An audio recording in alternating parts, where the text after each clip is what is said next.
මාව දායකලා ඉදිරිපත් කරපු මගේ දෙවන සිනමා නිර්මාණය තුන්වන සිනමා නිර්මාණය දක්වන යුත්තේ පළවෙනි කොටස. එතකොට ගිනියයිසල් ගෙලි දෙවන කොටස ඒ වගේම මොඩ දලින්ද තුනක් බොක්ස් ඔෆිස් ෆිල්ම්ස්.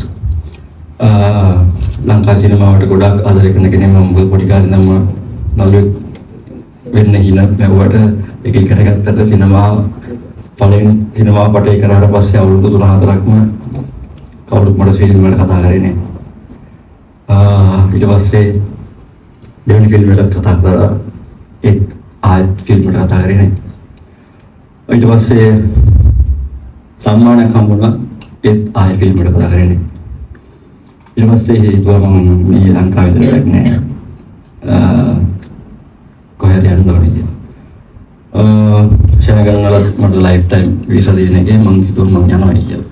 ඉන්නකොට තිසරේ බලන මොඩ සටන කියන ෆිල්ම් එකට කතා කළා. නිර්මාණය තාම සාර්ථක වුණා. උපුල්ලාට කිව්වා අයියේ මේක කොච්චර සාර්ථක වුණත් ආයෙ මට ෆිල්ම් එකට කතා කරේ නැත්තම් මම මේ ඉඳලා දැන් නෑ. මොකද ඉතින් මම කොල්ලෙක් නේ මම තාත්තලෙක් ඉන්න ඕන කියලා. මේකට කැපෙලා ඉඳලා දැන් නෑ කියලා. ඊට පස්සේ තමයි මොඩ දල්ගේ පස්සේ සෑහෙන්න චිත්‍රපට සංඛ්‍යාවකට ආරාධනා ලැබෙනවා. ඒ අතර කෝල් එක ආපු ගමන් කුමාරයෙක් වැඩක් කිව්ව ගමන් මගේ අම්මා බලලා මම මාරව සතුටක් අත්මොහොත කුමාරයගේ වැඩේට මට කතා කරනවා මේ මල්ලි මොකද කියන්නේ කියලා බුල්ලේ. මම කොහේ අනිවාර්යෙන් වැඩේ කරමු කිසි ප්‍රශ්නයක් නැහැ. දිනාවි ගලව ගන්න. කියලා මොකද කුමාරය කියලා කියන්නේ මම අපි දෙන්න වැඩ කරලා දෙනවා හම්බ වෙලා තියෙනවා. හරිම සුන්දර මිනිස්සෙක්. මොකද කුමාරයාගේ තියෙන අවංකභාවයට මම කැමතියි. මොකද මගේ පරම්පරාවේ මගේ තාත්තගේ අම්මගේ පරම්පරාවේ කට්ටියත් අන්නේ වගේ.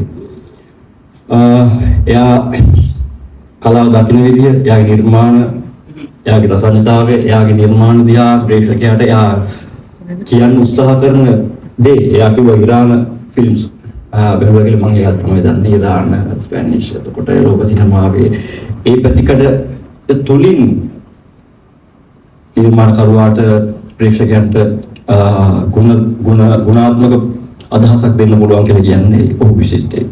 ඉතින් මේ නිර්මාණයට සහභාගී වෙන මෙතන ඉන්න මේ හැමෝම ගොඩාක් දැවන්තියෝ.